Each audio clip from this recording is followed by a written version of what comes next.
మన పీఎం మోదీ గారు మాట్లాడుతూ మనం కోవిడ్ పాండమిక్ క్రైసిస్ లాగా ప్రిపేర్ అయ్యి ఉండాలని చెప్తున్నారు. సో అలా ఎందుకన్నారంటే ఇరాన్ ఇజ్రాయెల్ వార్లో మనకి చాలా గ్లోబల్ ఇంపాక్ట్ అయితే జరుగుతుంది. ఇప్పుడు మనం చూస్తే మన ఇళ్ళ వరకు కూడా వచ్చింది. ఈ వార్ వల్ల మనకి జరిగే మెయిన్ ఇష్యూ ఏంటంటే ఈ క్రూడ్ ఆయిల్ ప్రైజెస్ అన్నాయి పర్ బ్యారెల్ $1 అన్నది చేరింది. సో ఆల్మోస్ట్ 3,75,000 ఇండియన్ సిటిజన్స్ అయితే సేఫ్గా వార్ జోన్ నుంచి ఎవాక్యుయేట్ చేశారు. సో మన ఇండియా దగ్గర వచ్చేసి almost 53 lakh metric tons of strategic oil reserves అయితే సెక్యూర్ చేశారు. సో అలాగే మన దగ్గర అయితే ఫుడ్ గ్రెయిన్స్ అన్ని స్టాక్ అవైలబుల్గా ఉంది. ఇప్పుడు మనం కోవిడ్ పాండమిక్లో మనం ఎంత ఎలాగా సపోర్టివ్గా ఉన్నామో ఒకరికొకరు, సో అంతే సపోర్టివ్గా ఉండాలని చెప్పేసి ఆయన అయితే చెప్తున్నారు. సో మెయిన్ దీనివల్ల వచ్చే క్రైసిస్ ఏంటంటే ఫుడ్ సప్లై ఆగిపోవడం, ఈ క్రూడ్ ఆయిల్ ప్రైజెస్ ఇంకా పెరగడం. సో అలాగే మళ్ళీ ఇంకా మల్టిపుల్ థింగ్స్ మీద ఎఫెక్ట్ అయితే పడుతుంది. మల్టిపుల్ థింగ్స్ ఏంటంటే ఈ ఎంప్లాయ్మెంట్ సెక్టారు, ఈ food sector, already food sector మీద పడుతుంది.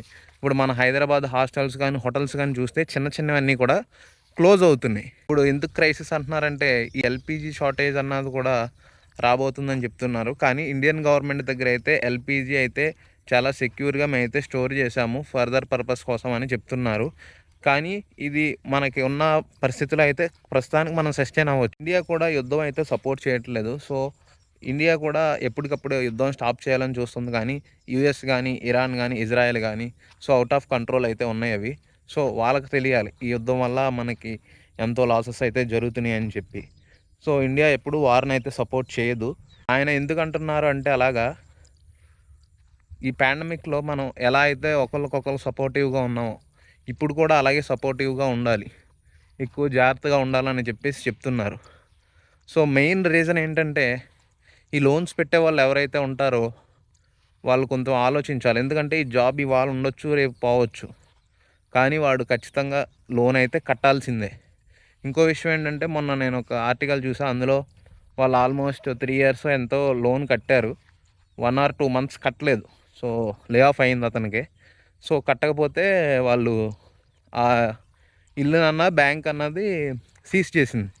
సో అంటే ఆల్మోస్ట్ కట్టిన 3 years వేస్ట్ అయిపోయినట్టే కదా.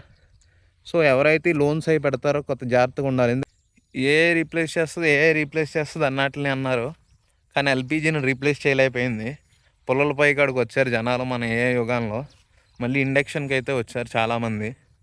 సో ఏఐ ప్రతిదీ రీప్లేస్ చేయలేదు. మళ్ళీ బ్యాక్కి వెళ్తున్నామా ఏంటి అనిపించింది. ఒకవేళ ఏఐ ఉన్నా కూడా ఇప్పుడు అప్కమింగ్ డేస్ ఎలా ఉంటాయంటే ఇంకా పురాతన కాలంలోకి వెళ్ళిపోతున్నామా అనిపిస్తూ ఉంటుంది. అలా ఉంది వార్ ఇంపాక్ట్ అయితే.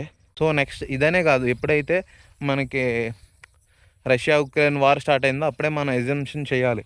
ఎందుకంటే అప్పుడే World War III అన్న స్టార్ట్ అయింది. ఎందుకంటే జాయిగా ఇప్పుడు నెక్స్ట్ పాకిస్తాన్ ఇండియా అయినా కూడా మనం ఆశ్చర్యపోక్కర్లేదు. ఇప్పుడు పాకిస్తాన్కి వేరే కంట్రీ సపోర్ట్ ఇచ్చి ఇండియా మీద అటాక్ చేయమన్నా కూడా వాళ్ళు చేయొచ్చు, చెప్పలేం. సో ఈ వార్ కాన్ఫ్లిక్ట్స్ ఇలా ఉంటాయి. ఇప్పుడు దాకా సపోర్ట్ లేని కంట్రీకి సడన్గా సపోర్ట్ వస్తే ఇంతే, ఇలాగే చేస్తారు వాళ్ళు కూడా.